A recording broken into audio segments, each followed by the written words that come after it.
उपभोक्ता संतुलन से समझने की कोशिश कीजिएगा। उपभोक्ता होता क्या है? उपभोक्ता वह होता है ना जो ग्राहक किसी वस्तु और सेवा का इस्तेमाल या उपयोग करता है, उसको हम लोग क्या बोलेंगे? उपभोक्ता कहते हैं। मतलब मान लीजिए कोई भी वस्तु और सेवा का उपयोग या इस्तेमाल कर रहा है तो वैसे को हम लोग उपभोक्ता कहते हैं। और संतुलन जो है ना वह स्थिति होता है जिसमें किसी भी प्रकार का बदलाव नहीं होता है। वो अपने खर्च में संतुलन क्या है? मतलब ना तो बदलाव हो रहा है ना किसी भी तरह का चेंजिंग हो रहा है, तो समझिए वह संतुलन है। तो उपभोक्ता उस समय संतुलन में होता है ना जब वह उससे मिलने वाली संतुष्टि अधिकतम होती है। यदि उसको संतुष्टि कम होगा तो वो अपने खर्च में बदलाव करना चाहेगा। जैसे एग्जांपल के तौर पे आप समझ सकते हैं, यदि मेरे पास पढ़ने आते हैं और यदि हम आपको दिमाग को सेटिस्फाई नहीं कर पा रहे तो 500 के बदले आप 1000 देके कहीं और भी पढ़ सकते हैं। तो अब जब आपके दिमाग को हम सेटिस्फाई कर रहे हैं, बेहतर दे रहे हैं, तो आप बदलाव नहीं करना चाहिएगा। तो यही क्या कहलाता है? उपभोक्ता संतुलन। तो याद रखिए उपभोक्ता संतुलन वह स्थिति होता है जिसमें उपभोक्ता को अपने खर्च में किसी भी प्रकार का परिवर्तन नहीं करता है, क्योंकि उससे मिलने वाली सेटिस्फेक्शन क्या होती है? अधिकतम होती है। अब यहाँ से समझने की कोशिश कीजिएगा, सेटिस्फेक्शन का बात आता है तो उपयोगिता होगा ही, क्योंकि संतुष्टि प्रदान करने की शक्ति को उपयोगिता कहा गया। मतलब सेटिस्फेक्शन जो है उसको जो कहीं ना कहीं उसमें एक पावर है। जैसे एग्जाम्पल के तौर पे देखिएगा तो दिन भर सुबह से शाम तक हम लोग कोई ना कोई चीज इस्तेमाल करते रहते हैं, उपयोग करते रहते हैं। अब उपयोग करते रहते हैं, इस्तेमाल करते रहते हैं, तो क्यों करते हैं? क्योंकि उससे हम लोग को ज्यादा सेटिस्फेक्शन मिलता है। जैसे आपके पास बहुत सारा कपड़ा होगा लेकिन वही 4-5 कपड़ा घुमा के पहनते होंगे, क्यों? क्योंकि उससे ज्यादा संतुष्टि मिलता है। तो हर एक चीज में जो है ना कहीं संतुष्टि मिलता है। तो ये संतुष्टि प्रदान करने की शक्ति को क्या बोला गया? उपयोगिता कहा गया। अब उपयोगिता को मापा जाता है मुद्रा में या ऊर्जा में। इसका सिद्धांत का प्रतिपादन कौन किया? तो मार्शल के द्वारा किया गया कि उपयोगिता को किसमें मापा जा रहा है? मुद्रा में या ऊर्जा में। इसका प्रतिपादन कौन किया? मार्शल। याद रखिएगा उपयोगिता जो होता है व्यक्तिपरक होती है। व्यक्तिपरक मतलब समझिएगा सिंगल का बात है। मतलब मान लो मेरा सेटिस्फेक्शन पावर अलग चीज से मिल रहा है ना, तो तुम्हारा अलग मिलेगा, आपका अलग मिलेगा, आपका अलग मिलेगा। तो सबको जो कहीं ना कहीं ये इंडिविजुअल है, ऐसा नहीं है सबको एक ही चीज से सेटिस्फेक्शन मिलेगा। तो ये व्यक्ति परक होती है। एक विचार सापेक्षिक होती है। विचार सापेक्षिक मतलब आप उस चीज के प्रति कहीं ना कहीं विचार आपका स्पष्ट होता है, इसीलिए उस चीज से आपको ज्यादा सेटिस्फेक्शन मिलता है। यदि विचार धुंधला होगा तो क्या होगा? उस चीज से सेटिस्फेक्शन नहीं मिलेगा। तो विचार कहीं ना कहीं ये सापेक्षिक होता है और ये साइकोलॉजिकल होता है, ये मन से जुड़ा होता है।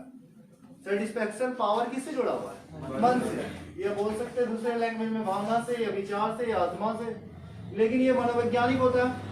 उपयोगिता का गणनावाचक का सिद्धांत का प्रतिपादन मार्शल के द्वारा किया गया। उपयोगिता के कर्मवाचक सिद्धांत का प्रतिपादन हैक्स और एलन के द्वारा किया गया। ये ऑब्जेक्टिव के रूप में याद रखना। ये 6-7 गो है, उससे एक क्वेश्चन हमेशा रिपीट होता है, चाहे वो झारखंड बोर्ड हो चाहे बिहार बोर्ड हो, एक बार रिपीट करता है। उपयोगिता को मापा किस में जाता है? मुद्रा में। उपयोगिता को किस रूप में मापा जाता है? यूनिट में। उपयोगिता को मापने का प्रतिपादन कौन किया है? तो मार्शल किया।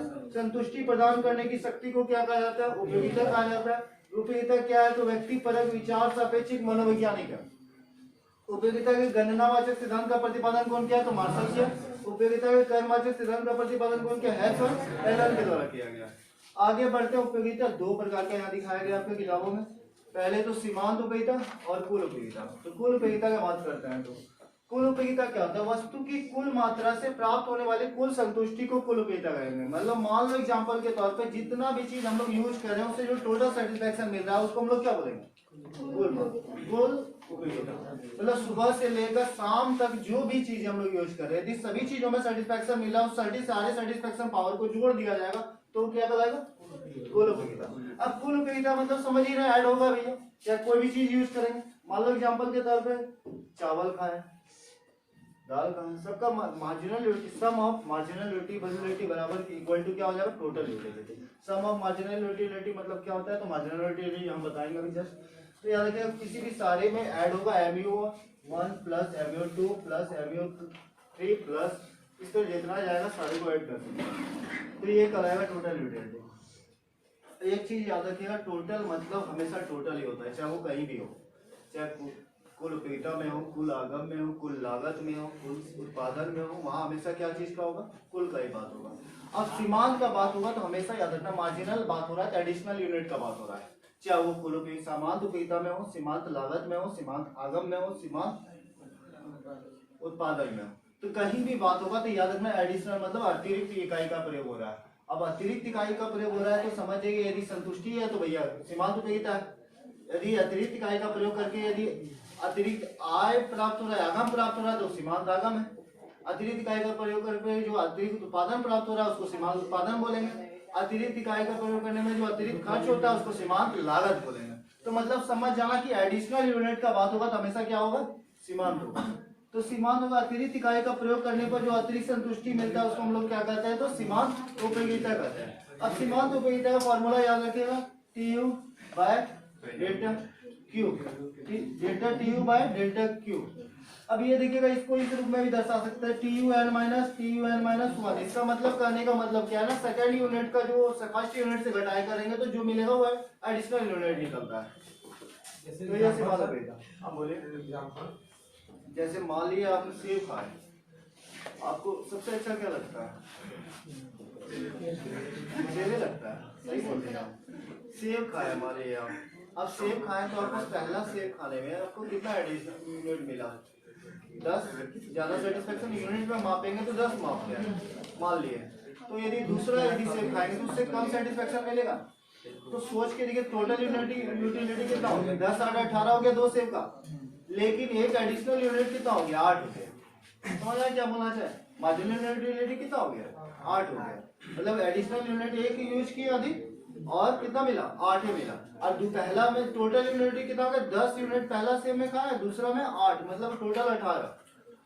आगे बढ़ता है, ये सीमांत उपयोगिता कुल उपयोगिता हो गया। यहाँ पे समझिएगा थोड़ा सा, घटती सीमांत उपयोगिता ह्रास नियम। घटती सीमांत उपयोगिता ह्रास नियम का प्रतिपादन गॉसेन के द्वारा किया गया। अब ये जो है क्या है, किसी वस्तु या इकाइयों का लगातार उपयोग करने से उससे मिलने वाली संतुष्टि जो होती है ना, दिन प्रतिदिन कम होते जाता है। तो उसी को हम लोग क्या बोलेंगे, समउपयोगिता ह्रास नियम या घटती सीमांत उपयोगिता ह्रास नियम। लॉ मार्जिनल यूटिलिटी को बोला जाता है, law of diminishing marginal utility कहा जाता है। याद रखिएगा, ये सीमांत उपयोगिता ह्रास नियम का प्रतिपादन कौन किया, गॉसेन के द्वारा किया गया। अब इसका कुछ मान्यता, ये कहाँ कहाँ अप्लाई होता है, जैसे आप देखोगे ना, आदत, स्वभाव, फैशन में परिवर्तन नहीं, यहाँ पे अप्लाई नहीं होता, यहाँ मान्यता है तरह का। यदि परिवर्तन हो जाता है तो फिर नहीं होगा। जैसे मानो कुछ यदि किसी को हैबिट लग जाता है तो और इस्तेमाल करना चाहता है, जैसे शराब, नशीली पदार्थों का, यहाँ पे कोई लागू हो रहा है, वो कितना भी यूज कर रहा है, कितना भी यूज कर रहा है, उसका क्या है, सीमांत उपयोगिता ह्रास नियम अप्लाई नहीं हो रहा है। दूसरा फैशन, सजने संवरने का शौकीन, समझिएगा। अब फैशन, स्वभाव तो समझिए नेचर, यहाँ पे भी लागू नहीं होता है। दूसरा, गुण रूप आकार में परिवर्तन नहीं होना चाहिए, यदि परिवर्तन होगा फिर लागू होगा। जैसे एग्जांपल के तौर पे किसी भी क्वालिटी, क्वांटिटी, पैकेजिंग में बदलाव नहीं होना चाहिए, तभी सीमांत उपयोगिता ह्रास नियम लागू होगा। जैसे एग्जांपल के तौर पे आप गौर करते होंगे ना, हर एक चीज में, बिस्किट या किसी चीजों में, चॉकलेट में हमेशा पैकेजिंग चेंज करते रहता है, थोड़ा थोड़ा, ताकि आदमी जो है अट्रैक्ट हो। एक चीज देख के ना दिमाग खराब हो जाता है। तो जैसे आप देखते हो गूगल का पेज चेंज हो जाता है, फेसबुक नया बटन ला दिया, रील घुसा दिया, ये सभी चीजें इसी में अप्लाई होती है।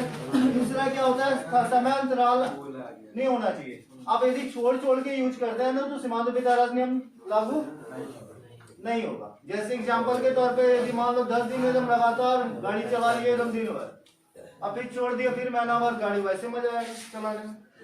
तो ये क्या होता है, यदि लगातार यूज करते हैं तभी क्या होता है, ये सीमांत उपयोगिता ह्रास नियम लागू होता है। दूसरा, स्थानापन्न पूरक वस्तु में नहीं हो, परिवर्तन नहीं होना चाहिए। स्थानापन्न वस्तु वह वस्तु होता है ना जो एक स्थान के बदले दूसरे वस्तु का प्रयोग किया जाता है, वैसे वस्तु को हम लोग क्या बोलते हैं, स्थानापन्न वस्तु। जैसे एग्जांपल के तौर पे बात कीजिएगा, चाय, कॉफी, ठंडा जूस, ये क्या स्थानापन्न वस्तु है, एक का कीमत दूसरे पे इफेक्ट करता है।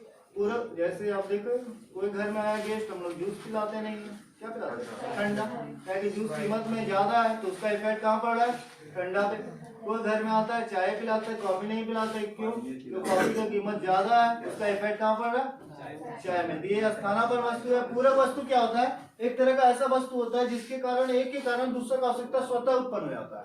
जैसे एग्जाम्पल के तौर पे आप समझिएगा, कोई बताओ एग्जाम्पल, जूता मोजा,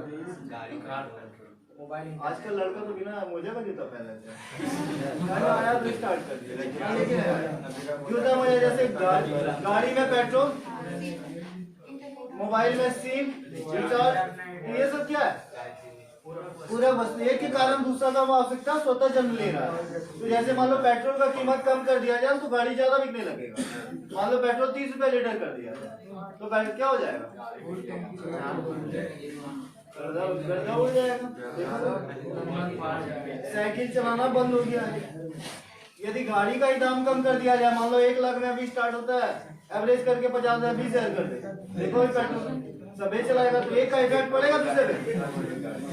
अब देखो यहाँ पे इम्पोर्टेंट है, इसलिए ही थोड़ा बताया। अनादि मकान वक्र, उदासीनता वक्र और तटस्थता वक्र, इसी को बोला जाता है इंडिफरेंस का। इंग्लिश में एक ही वर्ड यूज होता है, लेकिन हिंदी में थोड़ा थोड़ा अलग अलग वर्ड यूज कर दिया जाता है। तो याद रखिए, अनादि मकान वक्र उसी को बोला जाता है, उदासीनता वक्र उसी को बोला जाता है, तटस्थता वक्र भी उसी को बोला जाता है। तटस्थ मतलब समझिए, जब ऐसा संयोग बनता है जिससे समान संतुष्टि मिलता है। मतलब हमको पता, जैसे एग्जांपल समझिएगा, मान लो हमको चावल दे या रोटी दे, हमको कोई फर्क नहीं पड़ता है, दोनों इक्वल सेटिस्फैक्शन देता है हमको। ऐसा कभी ना कभी कंडीशन बनेगा, तो वैसे कंडीशन को हम लोग क्या बोलेंगे? आज जब उसको चित्त के द्वारा प्रतिष्ठित किया जाएगा तो उसको उदासीनता वाला स्थिति बोलेंगे। उदासीन समझना, जब दो वस्तु समान वस्तु, दो वस्तु यदि उपयोग कर रहे हैं और उससे मिलने वाला संतुष्टि क्या समान है, तो वैसी स्थिति को उदासीनता की स्थिति कहा जाता है। और जब उसको रेखा चित्त के द्वारा प्रदर्शित किया जाता है या किसी भी तरह का तालिका के द्वारा प्रदर्शित किया जाता है, तो उसको उदासीनता वक्र कहा जाता है। मतलब सिंपल सा मान लीजिए एग्जाम्पल के तौर पे, जैसे हमको कोई मिठाई खिलाए, काला जामुन दो या सफेद हमको फर्क नहीं पड़ता है, लेकिन यदि उतना मजा हमको मिठाई काला जामुन खाने में भी आ रहा है और सफेद मिठाई खाने में भी आ रहा है, तो ये क्या हो जाएगा? उदासीनता वाला। और जब उसको रेखाचित्र के द्वारा प्रदर्शित करेंगे तो याद रखना, उदासीनता वक्र जो होता है मूल बिंदु के अनंतोदर होते हैं। मूल बिंदु के अनंतोदर समझता है कौन क्या होगा? नीचे की ओर होगा। अब ये जो होता है ना, किस मूल बिंदु के अनंतोदर क्यों होती है? तो घटती सीमांत उपेक्षा ह्रास नियम के कारण होती है। घटती सीमांत उपेक्षा ह्रास नियम के कारण। अब बोलेगा उदासीनता वक्र, अनादि मकान वक्र या फिर तटस्थता वक्र जो होता है, ढाल जो होता है ऋणात्मक होता है। कैसा होता है? नेगेटिव होगा। नेगेटिव की ओर जाएगा ही जाएगा, ऑटोमेटिक है।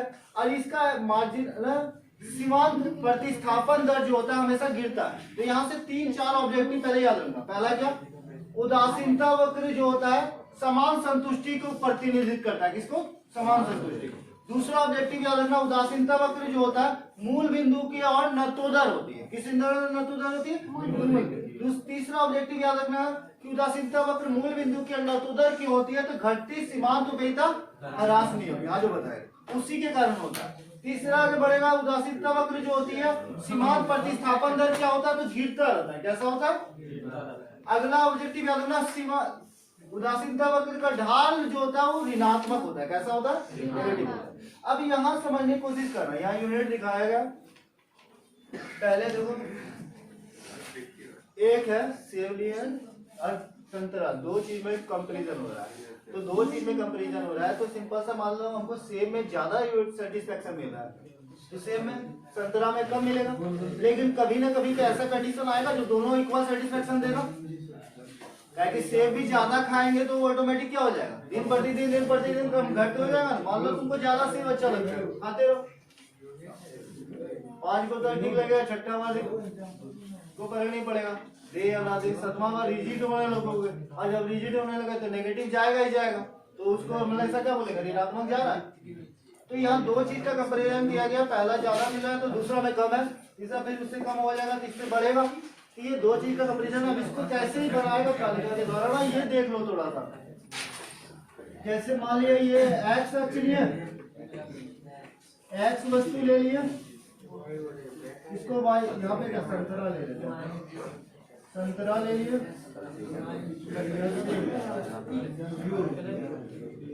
एक 2 3 4 अब इधर से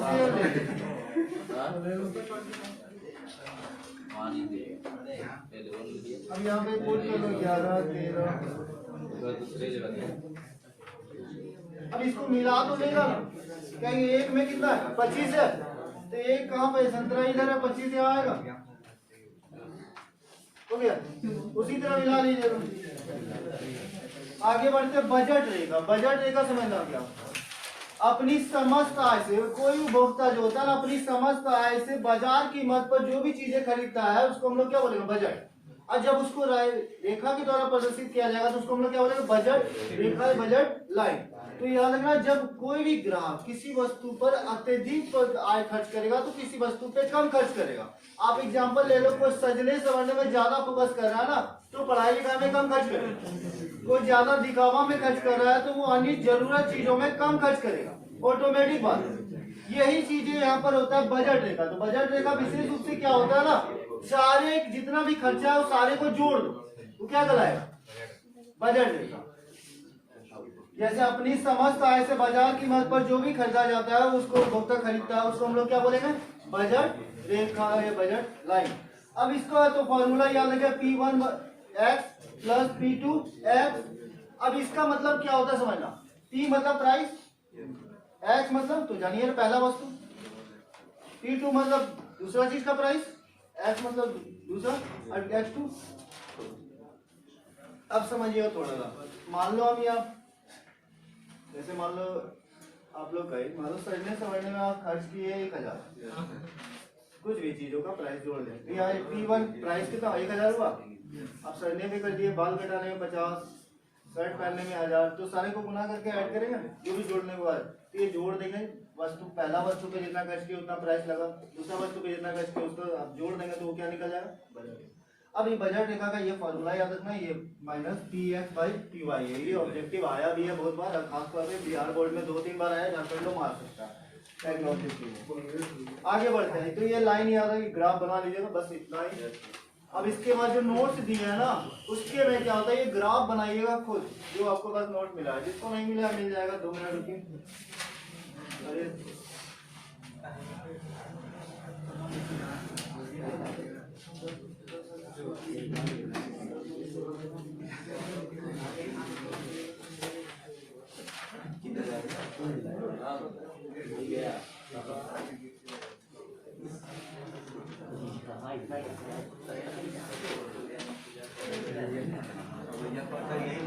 हाँ देखो कहाँ 2 जगह खाली होगा, 3 जगह खाली है, मार्जिनल सीमांत प्रतिस्थापन दर वो बताया नहीं।